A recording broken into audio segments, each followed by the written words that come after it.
হাজবেন্ডের প্রথম দায়িত্ব হচ্ছে, হাজবেন্ড হচ্ছে caretaker of the family, in charge, protector. আর রিজালু কাওয়ামুনা আলান নিসা। আল্লাহ বললেন স্বামী হলো তার স্ত্রীর ইনচার্জ, প্রোটেক্টর, স্ত্রীকে সুরক্ষা দিবে, স্ত্রীকে টেক কেয়ার করবে, স্ত্রীর দায়িত্বে থাকবে। এই দাম্পত্য জীবনের দুইজনের সংসারকে, সংসারের মধ্যে স্বামীকে দায়িত্বশীল বানিয়েছে কে? পুরুষ দায়িত্বশীল। পুরুষ কখনো নারীর ক্ষতি করে না, সুপুরুষ নারীর ক্ষতি করে না, ঠিক কিনা? গোটা পুরুষ সমাজ নারী সমাজের সুরক্ষা দিবে। যেগুলো নারীকে একান্তে পেলে রেপ করে, যে ঢাকা বিশ্ববিদ্যালয়ে একটা রেপের ঘটনা ঘটছে না, যে এই বেয়াদবটা এই কাজ করেছে, এটা কি পুরুষ না কুপুরুষ? এটা কি সুপুরুষ না কুপুরুষ? সুপুরুষ নারীর প্রোটেকশন দেয়, নারীর টেক কেয়ার করে, তার ইনচার্জ, তার দায়িত্বশীল। দাম্পত্য জীবনে অর্থনৈতিক যত দায় দায়িত্ব আছে সব আল্লাহ তাআলা পুরুষের কাঁধে দিয়েছে। কার কাঁধে? এই দাম্পত্য লাইফে নারীর কোনো অর্থনৈতিক দায় দায়িত্ব নারীর কাঁধে আল্লাহ দেয় নাই। এজন্য সব অর্থনৈতিক দায়িত্ব পুরুষের ঘাড়ে। 4টা অর্থনৈতিক দায়িত্ব আছে। পুরুষ নারীকে মহারণা দিবে, পুরুষ নারীকে খাবারের ব্যবস্থা করবে, পুরুষ নারীকে পোশাকের ব্যবস্থা করবে, পুরুষ নারীর জন্য রেসিডেন্সিয়াল ব্যবস্থা করবে, ঠিক কিনা? وآتوا النساء صدقاتهن نحلة فإن طبن لكم عن شيء منه نفسا فكلوه هنيئا مريئا। সুবহানাল্লাহ পড়ে। সব স্বামীদেরকে আল্লাহ ডেকে বললেন, ও স্বামীরা শোনো শোনো, বিয়ের পর সাথে সাথে স্ত্রীর কাছে তুমি মোহরানা আদায় করে দাও। মোহর দেয়া নফল নাকি ফরজ? জোরে বলেন। তোমরা কি দাও? সিলুটি পুলা মোহরানা দাও? হ্যাঁ, মোহরানা দিতাই নাকি যৌতুক খাইতা? খিতা করতা? হ্যাঁ, কি দিব? মোহরানা দিব। মোহরানা দেয়াকে ফরজ করেছে কে? আল্লাহ। তো মোহর দিতে টাকা লাগে না? এই টাকার দায়িত্ব পুরুষের ঘাড়ে দিছে কে? 2 নাম্বার দায়িত্ব, আলাল মাউলুদি লাহু রিজকুহুন্না ওয়া কিসওয়াতুহুন্না বিল মা'রুফ। স্বামী স্ত্রীর জন্য খাদ্যের ব্যবস্থা করবে, পোশাকের ব্যবস্থা করবে। 3 নাম্বার, ওয়াসকিনুহুন্না মিন হাইসু সাকানতুম মিন ওয়াজদিকুম। নিজের সামর্থ্যের মধ্যে থেকে স্ত্রীর জন্য রেসিডেন্সিয়াল একটা এরিয়ার ব্যবস্থা করে দিবে। সুবহানাল্লাহ পড়ে। তাহলে অর্থনৈতিক দায়িত্বের মধ্যে 4টা: মোহরানা দেয়া, মিলস খাবারের ব্যবস্থা করা, মানে ফুডিং এন্ড ক্লোথিং, পোশাকের ব্যবস্থা করা, সর্বশেষ রেসিডেন্সিয়াল ব্যবস্থা করা। এই যে অর্থনৈতিক সব দায়িত্ব, খরচ যেখানেই আছে, সব দায়িত্বগুলো পুরুষের কাঁধে দিল কে? চিল্লায় বলেন কে? খরচের সবকিছু আল্লাহ তাআলা পুরুষের কাঁধে দিয়েছে। এটা হচ্ছে পুরুষের ফিনান্সিয়াল দায়িত্ব। এবার দাম্পত্য জীবনে পুরুষের নন ফিনান্সিয়াল কিছু দায়িত্ব আল্লাহ তাআলা দিয়েছে, এগুলো আমরা শুনব। এদিকে ওঠাওটি করলেন কে কে দেখি? আটকান, এদেরকে আটকান, ধরেন ধরেন, এদেরকে ধরেন। হ্যাঁ, কি হইছে? শেষ করে দিব তো? খিতা হইতা? হ্যাঁ, জোরে মাতো। চলবে চলবে? হ্যাঁ, তাকবীর পড়েন তো দেখি। যারা চলবে বলতেছেন লিল্লাহি তাকবীর।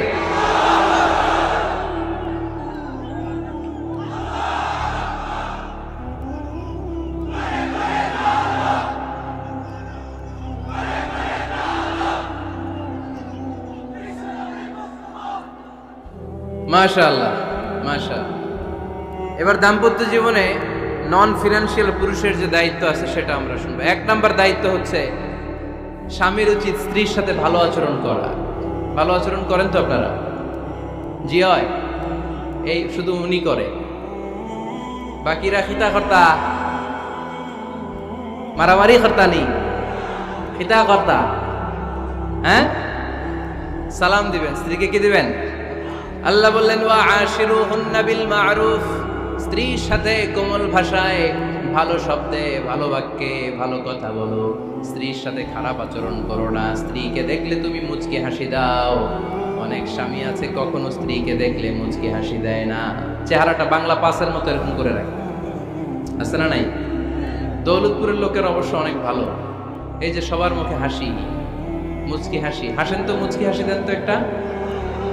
আওয়াজ করলে মুচকি হাসি হয় নাকি? এটা মুচকি হাসি, দাঁত দেখা যাবে না, সাউন্ড হবে না, শুধু এখানে একটু একটা এক চিলতে হাসির একটা ঝলক করবে, এটার বলে মুচকি হাসি। কেন রাসূলুল্লাহ সাল্লাল্লাহু আলাইহি ওয়াসাল্লাম আকসারু তাবাসসুমান, আল্লাহর হাবিব সাল্লাল্লাহু আলাইহি ওয়াসাল্লাম সব সময় মুচকি হাসতেন। অনেকে আছে চেহারা গোমরা করে রাখে, জীবনেও হাসে না, এরকম আছে না নাই? দেখছেন এরকম আছে? এলাকায় তো নাই না? আছে। হাসবেন, হাসবেন। মুচকি হাসতে পয়সা লাগে না, পয়সা লাগে? এজন্য হাসবেন। আল্লাহর হাবিব সাল্লাল্লাহু আলাইহি ওয়াসাল্লাম বলেছেন ফাস্তাউসু বিন-নিসাই খায়রা, নারীর সাথে ভালো আচরণ করো। নারীদেরকে বাঁকা পাঁজরের হাড় দিয়ে তৈরি করা হয়েছে। এই হাড়কে সোজা করতে গেলে ভেঙে যাবে, রেখে দিলে বাঁকাই থেকে যাবে। তো কি করতে হবে? ফাস্তাউসু বিন-নিসাই খায়রা, কোমল আচরণ করো। আবার আল্লাহর হাবিব সাল্লাল্লাহু আলাইহি ওয়াসাল্লাম বললেন রিফকাম বিল কাওয়ারির, নারীদেরকে কাচের তৈজসপত্র বাসনের সাথে, গ্লাসের সাথে আল্লাহর হাবিব সাল্লাল্লাহু আলাইহি ওয়াসাল্লাম তুলনা করলেন। কাচের তৈজসপত্র, কাচের গ্লাস, কাচের প্লেট যেমনি আস্তে তুলতে হয়, আস্তে রাখতে হয়, নারীদের সাথে এরকম কোমল আচরণ করার আদেশ দিয়েছে কে? কাচের গ্লাস, তৈজসপত্র, জগ কিভাবে রাখেন আপনারা? খুব জোরে এরকম থপাস করে নাকি? উঠানোর সময় থপাস করে উঠান? খুব স্মুথলি এটা ধরতে হয়, স্মুথলি এটা রাখতে হয়। তেমনি নারীদের সাথেও স্মুথলি আচরণ করবেন। নারীদেরকে যত আপনি কোমল মোলায়েম ভাষায় কথা বলতে পারবেন, তারা তত আপনার কথা শুনবে। যত সুন্দর সুন্দর কথা, নারীকে, স্ত্রীকে বলবেন তুমি আমার সব, তুমি আমার কৈতরি, তুমি আমার টুনটুনি, তুমি আমার ময়না পাখি, তুমি আমার সোনা পাখি। ওই যে কয় কলিজা, তার মানে প্র্যাকটিস চলে বাসায়। আর কি ডাকেন? ভাবিরে কি ডাকেন বলেন? জান।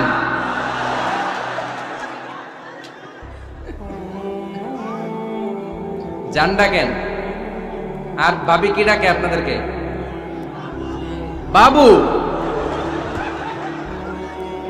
কি ডাকে? বাবু ডাকে।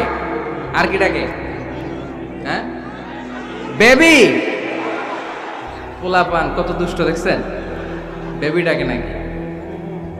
স্বামী স্ত্রীর মধ্যে এই সোহাগপূর্ণ, এই ভালোবাসাপূর্ণ এই ডাকাডাকিতে কোনো গুনাহ নাই, আছে সওয়াব। এগুলো দাম্পত্য জীবনকে সুখময় করে, ঠিক কি না? তাহলে স্ত্রীদের সাথে কোমল আচরণ করতে হবে, 1 নাম্বার দায়িত্ব। 2 নাম্বার দায়িত্ব, স্ত্রীর সেক্সুয়াল ডিজায়ারকে ফুলফিল করতে হবে। সেনসিটিভ, যেগুলো ব্যাখ্যা করে বোঝানো কঠিন। আপনারা বুঝবেন যারা ম্যাচিউরড, মোর দেন 18 ইয়ার্স, যারা 18+ যাদের বয়স, সেক্সুয়াল ডিজায়ার ফুলফিল করা হাদিসে এসেছে, এটা স্বামীর দায়িত্ব। ফিজিক্যাল ইন্টিমেসির সময় নিজের ডিজায়ার ফুলফিল হলেই কুইট না করা, সময় দেয়া, এটা আবশ্যক। এই বিষয়েও প্রত্যেক স্বামীর খেয়াল রাখা দরকার। সংক্ষেপে শেষ করে দিলাম। 3 নাম্বার, স্ত্রীর ব্যক্তিগত বৈধ কাজে স্বাধীনতা দিতে হবে স্বামীর। অনেক স্বামী এই ছোট্ট বিষয় নিয়ে মারামারি লাগায় ফেলে ঘরে। স্ত্রীর ব্যক্তিগত বৈধ যে চয়েস, এটাতে আপনি স্বাধীনতা দিবেন। স্ত্রীর মনে চায় রান্না বান্না শিখতে, আপনি বললেন তুমি কম্পিউটার শিখো, কিলাকিলি আছে না নাই? স্ত্রীর মনে চায় কাঁথা সেলাই শিখতে, নকশি কাঁথা, আপনি বললেন না তুমি ল্যাঙ্গুয়েজ শিখো, ঝামেলা আছে না নাই? না, আপনার স্ত্রী আর একটা ইন্ডিভিজুয়াল, প্রত্যেকের আলাদা ব্যক্তিগত রুচি, চাহিদা, মতামতের গুরুত্ব আছে না নাই? এজন্য প্রত্যেক স্বামীর উচিত স্ত্রীর বৈধ ব্যক্তিগত যে কাজ, অবৈধগুলা না। আবার স্ত্রী বলল যে জি বাংলা দেখবো, তুমি একটা টিভি নিয়ে আসো, আনা যাবে? কথা বলেন। স্ত্রী বলল চলো পহেলা বৈশাখে আমরা নাচানাচি করব, তুমি আর আমি মিলে, এটা মানা যাবে না। স্ত্রীর ব্যক্তিগত বৈধ কাজের স্বাধীনতা দেয়া। আম্মা জান আয়েশা রাদিয়াল্লাহু তাআলা আনহা বলেন, ওয়া কানা লি সাওয়াহিবু ইয়ালআবনা মাই, বুখারীর বর্ণনা। আমি যখন আল্লাহর হাবিব সাল্লাল্লাহু আলাইহি ওয়াসাল্লামের বাড়িতে বউ হয়ে আসলাম, আমার কিছু খেলার সাথী ছিল। আমি কাপড় দিয়ে পুতুল বানাতাম আর ঘোড়া বানাতাম, এগুলো দিয়ে খেলতাম। আমার সাথীরা আসলে রাসূল সাল্লাল্লাহু আলাইহি ওয়াসাল্লাম ঘরের পর্দা নামিয়ে দিয়ে আমার জন্য ঘরটা ছেড়ে দিত। সুবহানাল্লাহ কইতে পারলেন না? আল্লাহর হাবিব সাল্লাল্লাহু আলাইহি ওয়াসাল্লাম কখনো বলতেন না আয়েশা তোমার বান্ধবীরা যেন ঘরে না আসে, কখনো বলতেন না, আয়েশা আমি নবী মানুষ, তুমি নবীর বউ, তুমি কেন পুতুল দিয়ে খেলো, তুমি কেন কাপড় দিয়ে পুতুল বানাও, কেন ঘোড়া বানাও, এগুলো বন্ধ করো। কোনদিন বিশ্বনবী আম্মা জান আয়েশা রাদিয়াল্লাহু তাআলা আনহার পুতুল খেলায় বাধা দেন নাই, সাথীদের সাথে খেলাধুলায় কখনো বাধা দেন নাই। সুবহানাল্লাহ পড়েন। ছোট্ট মেয়েদের জন্য কাপড়ের পুতুল দিয়ে খেলাধুলা করা এটা জায়েজ, কারণ ছোট্ট মেয়েরা দেখবেন পুতুল বানায়, এটারে দুধ খাওয়ায়, এটার জন্য রান্না করে, এটার গোসল করায়। এটাকে ছোট্ট মেয়েদের জন্য পুতুল খেলা জায়েজ রাখা হয়েছে এজন্য, কারণ তারাই কিছুদিন হবে এই প্রজন্মের মা। তাদের সন্তানদেরকে কেমন করে লালন পালন করবে তার একটা প্র্যাকটিস খেলার ছলেই ছোটবেলায় হয়ে যায়। সুবহানাল্লাহ পড়েন। এজন্য 3 নাম্বার দায়িত্ব স্ত্রীর ব্যক্তিগত হালাল যে কাজগুলো আছে তার ব্যক্তিগত এই ভালো কাজগুলোতে আপনার স্বাধীনতা দিতে হবে, বাধা দেয়া যাবে না। 4 নাম্বার দায়িত্ব স্ত্রীর প্রশংসা করবেন। কি করবেন? প্রশংসা। আমরা খালি দোষ খুঁজি, তোমার রান্না ভালো না, তোমার চেহারা ভালো না, তোমার বাপ ভালো না, তোর মা ভালো না, তোর 14 গোষ্ঠী খারাপ, আছে না নাই? তো এই বেডি আপনারা ভালোবাসবে? এই বেডি তো আজীবন আপনার বদনাম করবে, ঠিক কিনা? কোনোদিন তারে আপনি প্রশংসা করলেন না, প্রশংসা করবেন। স্ত্রীর চেহারার প্রশংসা করেন, যে তুমি সুন্দর, তুমি সুন্দরী, এরকম বলেন, খুশি হবে না? হ্যাঁ, তুমি সুন্দর তাই চেয়ে থাকি, সে কি মোর অপরাধ? কোনো অপরাধ নাই, ইচ্ছা মতো গাইতে থাকেন স্ত্রীর শানে গান, সব আছে না নাই? তবে শুধু স্ত্রীকে শোনানো যাবে, ভাবিরে শোনানো যাবে, শালীরে শোনানো যাবে, পাশের বাড়ির কাউরে শোনানো যাবে? দেখেন ইসলাম কত চেক এন্ড ব্যালেন্স। স্ত্রীকে আপনি গান শোনান, কোনো গুনাহ নাই, আছে শুধু সওয়াব। তাহলে 4 নাম্বার পয়েন্ট হচ্ছে এপ্রিসিয়েশন। সারাদিন এই মহিলাটা ফজরের পর থেকে উঠে ঘর গোছায়, মশারিগুলো খোলে, বিছানা পরিষ্কার করে, বাচ্চাদেরকে ক্লিন করে, স্কুলের টিফিন রেডি করে দেয়, বাচ্চাদেরকে স্কুলে যেতে দেয়, আপনার জন্য খাবার রেডি করে, কাপড় ধোয়, ঘরের সবাইকে দেখভাল করে। একদিনও আপনি তার এপ্রিসিয়েশন করলেন না। এরকম ডাকাইত স্বামী আছে না নাই? দৌলতপুরে নাই, এখানে সব ভালো। এপ্রিসিয়েট করবেন। আমরা ভুলে যাই, একটা থ্যাঙ্কস দিতে ভুলে যাই, একটা জাযাকিল্লাহ, আল্লাহ তোমাকে জাযা দেখ, এটাও বলি না। এদিকে তাকান, বলবেন তুমি সুন্দরী, তুমি অনন্যা, তুমি সুস্নিগ্ধা, তুমি প্রিয়ংবদা, তুমি সুহাসিনী, তুমি সুকেশিনী, তুমি সুভাষিনী, তুমি অসূর্যম পোষ্যা, মেঘে কালো কেশ, কাজল কালো চুল, হরিণের মতো ডাগর ডাগর দুটি তোমার চোখ। আহা হা, যে পোলাপান খুশি হয়ে গেছে। আহা হা, ওরা মুখস্থ রাখতেছে, বলবে এগুলা। বিয়ে করে নাই কিন্তু এখনো, তো জায়গা মতো বলবা। গার্লফ্রেন্ডে বলো না আবার। কাকে বলবা? স্ত্রীকে। কাকে? স্ত্রীকে। পারা যাবে না? একটু এপ্রিসিয়েশন দেওয়া যাবে না ওনাদেরকে? একটু প্রশংসা করবেন।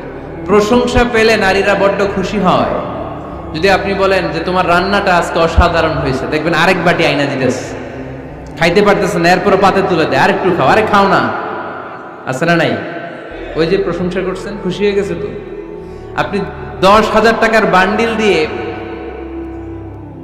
আপনার বউকে যত খুশি করতে না পারবেন, রান্না মজা হয়েছে এইটা বলে আপনি অনেক বেশি খুশি করতে পারবেন। আল্লাহর হাবিব সাল্লাল্লাহু আলাইহি ওয়াসাল্লাম কখনো স্ত্রীদের রান্নার বদনাম করে নাই। সুবহানাল্লাহ পড়বেন না? আওয়াজ করে পড়েন সুবহানাল্লাহ। আজ থেকে স্ত্রীর সৌন্দর্যের প্রশংসা করবেন, কাজের প্রশংসা করবেন, রান্নার প্রশংসা করবেন, এপ্রিসিয়েশন দিবেন। পারবেন তো? রান্নার প্রশংসা নিয়ে মজার একটা গল্প আছে, শুনতে চান? তো উঠতে শুরু করলেন যে, হ্যাঁ, এখন আর কে কারে ধরবে? অনেকে উঠে গেছে। 2টার দিকে যারা বসা, প্রায় আমার মাহফিলগুলোতে এই সমস্যা হয়। গাইবান্ধাতে আমি গেলাম, জিজ্ঞেস করলাম কখন আসছেন? কয় ফজর পরে আসছি। তো ফজর পরে আসছেন, এত আগে আসছেন কেন? কয় জায়গা পাবো না, এই জন্য। লক্ষ লক্ষ মানুষ, কে কাকে নিয়ন্ত্রণ করবে? লক্ষ লক্ষ মানুষ। আমার জীবনে এত বড় প্যান্ডেল আমি কথা বলি নাই। এরা সকাল থেকে বসে আছে, পেশাব আটকে রাখছে, এটা ক্ষতিকর না? এরা আজহারিকে দেখার পরে এরপরে ওঠা আরম্ভ করছে। দেখাইছি, কয় দেখে গেছি হুজুর, এরপরে চলে যাচ্ছে। তা আপনাদের কি অবস্থা এরকম? হ্যাঁ, আচ্ছা ঠিক আছে। তো রান্নার প্রশংসা নিয়ে যে মজার গল্পটা আপনাদের শোনাতে চাই, এদিকে তাকান, মনোযোগী হন। আমার ওয়াজ শুনে এক লোক মনে মনে নিয়ত করছে যে আয়রে, জীবনে তো রান্নার প্রশংসা করলাম না, আজকে রান্নার প্রশংসা করব। তো মাহফিল শেষে বাসায় গেছে, স্ত্রী তাকে খাবার দিয়েছে, স্বামী খাবার খায় আর মিটি মিটি হাসে। স্ত্রী বলে, এই মাহফিল শুনে আসছো, রাত বাজে 12টা, খাচ্ছ ভালো কথা, হাসো কেন? তো স্বামী বলে, হাসি এর কারণ হচ্ছে তোমার রান্নাটা আজকে এত মজা হয়েছে না জীবনে, আজকে বাড়াই বাড়াই পেতেছে তো, জীবনে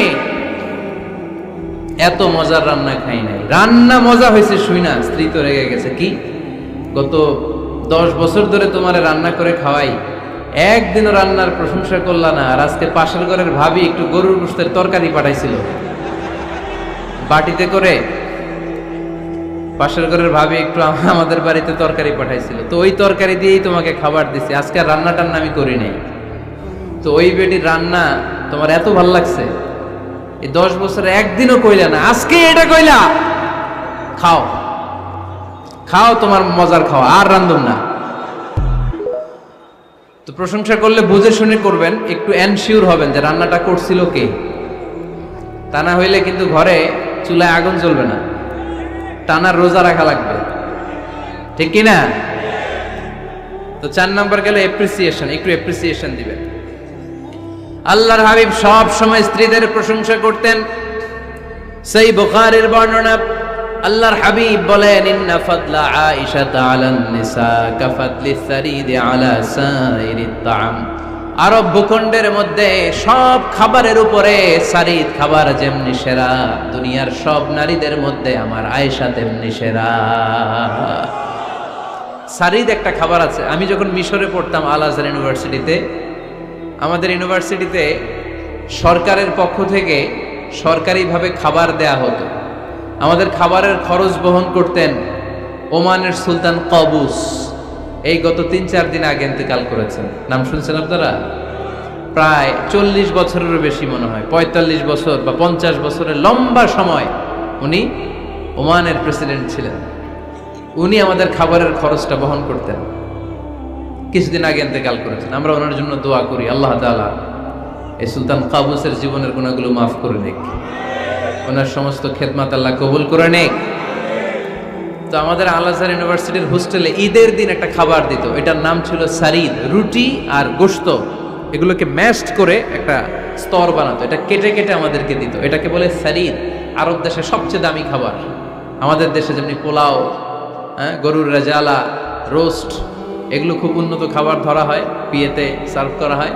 আরব দেশে ওইটাকে বলে সারিদ, শ্রেষ্ঠ খাবার। আল্লাহর হাবিব বললেন, সব খাবারের মধ্যে যেমনি সারিদ সেরা, নারীকুলের মধ্যে তেমনি আমার আয়েশা সেরা। দেখেন কেমনে এপ্রিসিয়েট করতেন। আম্মা জান আয়েশাকে তিনি সব সময় আদর করে হামায়রা বলে ডাকতেন। হামায়রা মানে লাল সুন্দরী বউ। কি সুন্দরী? আম্মা জান আয়েশা রেগে গেলে গাল দুটো আনার ফলের মতো লাল হয়ে যেত, এজন্য ডাকতেন, ও আমার লাল সুন্দরী বউ। সুবহানাল্লাহ কইতে পারলেন না? আবার আম্মাজান খাদিজাতুল কুবরা তাহেরা রাদিয়াল্লাহু তাআলা আনহার ব্যাপারে বলতেন, ইন্নী ক্বাদ রুজিকতু হুব্বাহা। সহিহ মুসলিমের বর্ণনায় তিনি বলতেন, খাদিজার ভালোবাসা আল্লাহ তাআলা আমার হৃদয়ে রিজিক হিসেবে দিয়েছে। আওয়াজ করে পড়েন আল্লাহু আকবার। তো এইজন্য এপ্রিসিয়েট করবেন। 5 নাম্বার হচ্ছে আপনার ভালোবাসা স্ত্রীকে প্রকাশ করুন। এক ছাদের নিচে আজীবন বসবাস, 20 বছর হয়ে গেছে এদের সংসার, একদিনও মুখ ফুটে বলতে পারে নাই তোমারে ভালোবাসি। পারছেন? হ্যাঁ, কে কে পারছেন? দেখে হাত তোলেন। হাত অর্ধেক তুলে আবার নামায়, ভেজাল আছে, ঠিক কিনা? ভালোবাসি বলছিলেন? কারে বলছিলেন? ভাবিকে না গার্লফ্রেন্ডকে? হ্যাঁ, স্ত্রীকে বলবেন, নিজের স্ত্রীকে বলবেন আই লাভ ইউ। কি বলবেন? কথা বুঝে না বোধহয়। কি বলবেন? সবাই বলেন, কি বলবেন? মুরব্বী একজনও কয় না, কয় এতদিন কইছি না, অহনও কম না। বলবেন, ভালোবাসা প্রকাশ করবেন। স্ত্রীরা এটা খুব চায়, স্বামীর পক্ষ থেকে এই খুনসুটিগুলো খুব পছন্দ করে। আপনি আজকে যে বলেন, দেখবেন ফ্যামিলির সুখ বাড়তে শুরু করছে।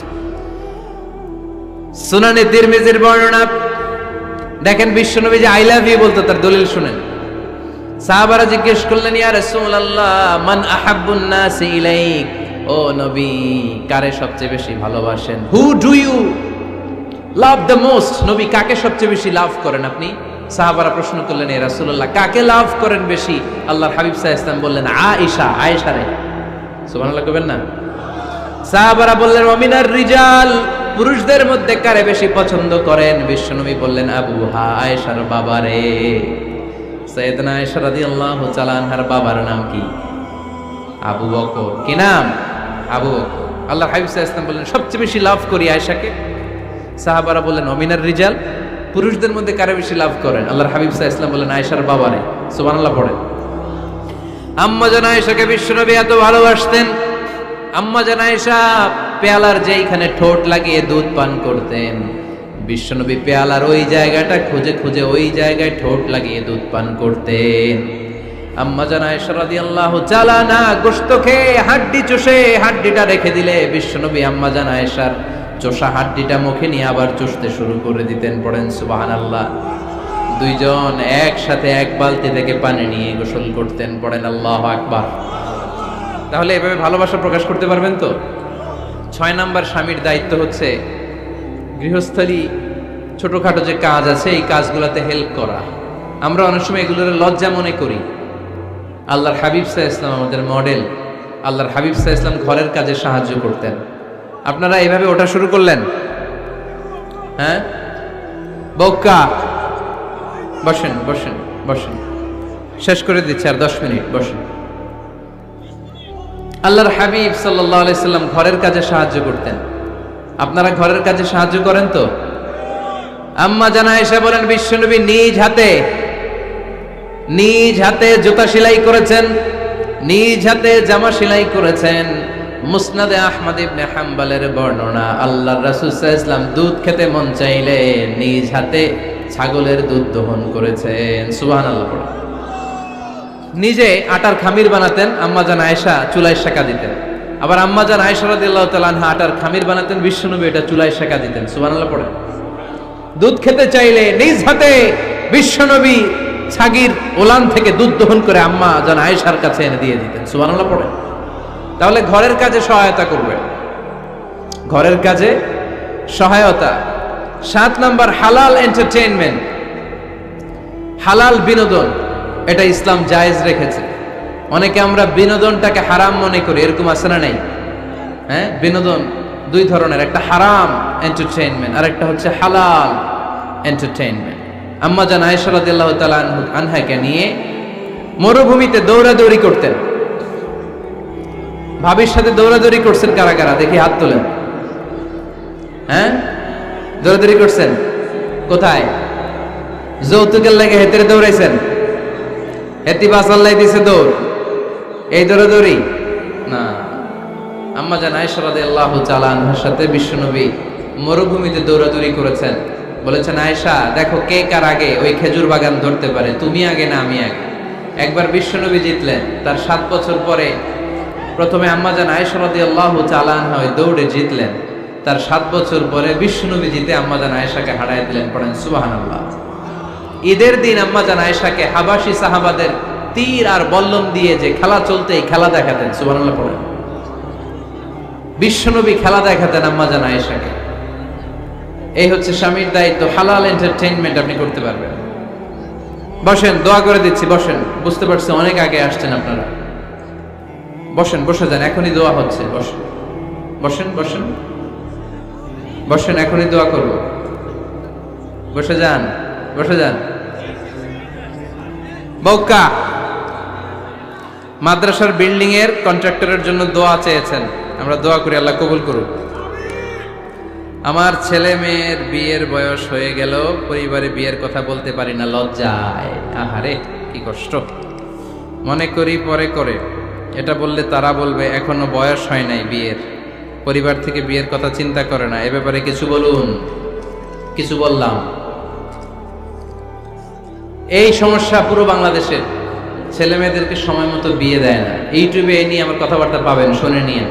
ছেলের বাবা মেয়ের বাবাদেরকে বলি, ছেলে মেয়েরা উপযুক্ত হলে বিয়ে দিয়ে দেন। বিয়ে না দিলে যৌবনের তাড়নায় যত পাপ করবে, এই পাপগুলো মা বাবার কাঁধেও আছড়া নেই। আচ্ছা, 8 নাম্বার স্বামীর দায়িত্ব হচ্ছে, স্বামীর দায়িত্ব বলেই এখন দোয়া। স্ত্রীর মতামতের গুরুত্ব দিবেন। অনেক স্বামী আছে বাজার করতে গেলে নিজের যেটা মন চায় ওইটাই কিনে, আছড়া নেই। নিজে গরু খাবে, খাসি খাবে, খালি ওইটাই কিনে। আপনার বউ হয়তো পছন্দ করে আচার, পছন্দ করে জলপাই, আমড়া, এগুলো আনে না, আছড়া নেই। খোঁজ খবর নেবেন। অনেকে ফ্ল্যাট কিনতে মনে চায়, হুট করে কিনে ফেলে না। ভাবিরে জিজ্ঞেস করবেন কোন দিকে কিনলে ভালো হয়, ওয়াশরুমটা কোন দিকে দিতে হবে, কিচেনটা কোন দিকে দিলে সুবিধা, জানালাগুলো কোথায় দিলে সুবিধা, এগুলো সব ডিসাইড করে নেবেন। এই কারণেই দাম্পত্য জীবনে সুখ নাই। 9 নাম্বার, একসাথে সময় কাটাবেন। 6 মাসের বেশি কোনো লোক তার স্ত্রীর অনুমতি ছাড়া বাইরে যে প্রবাস জীবন কাটাতে পারবে না। এদেশের অনেক লোক প্রবাসে সময় কাটায়। 6 মাসের বেশি স্ত্রীকে রেখে দিয়ে কোনো হাজব্যান্ড বিদেশে থাকতে পারবে না। সিলেটিরা লন্ডনে থাকে, 6 মাস পরেই আসতে হবে, ঠিক কিনা? সর্বশেষ কথা হচ্ছে, স্ত্রীর জন্য দোয়া করবেন। স্বামীর পক্ষ থেকে স্ত্রীর জন্য দোয়া, এটার গুরুত্ব আছে না নাই? বিশ্বনবী তার স্ত্রীর জন্য দোয়া করতেন। স্ত্রীর জন্য দোয়া করবেন, রব্বানা হাব লানা মিন আজওয়াজিনা ওয়া যুররিয়াতিনা কুররাতা আ'য়ুন ওয়াজআলনা লিল মুত্তাকিনা ইমামা। ও আল্লাহ, আমার স্ত্রীদেরকে, আমার সন্তানদেরকে আমার চক্ষু শীতলকারী বানিয়ে দেন। পড়েন আমিন। আল্লাহ আমার স্ত্রীকে এমন বানান, স্ত্রীকে দেখলেই যেন আমার হৃদয়টা প্রশান্ত হয়, আমার চোখ যেন জুড়িয়ে যায়। এই 10টা দায়িত্ব স্বামীর সুখী দাম্পত্য জীবনের জন্য।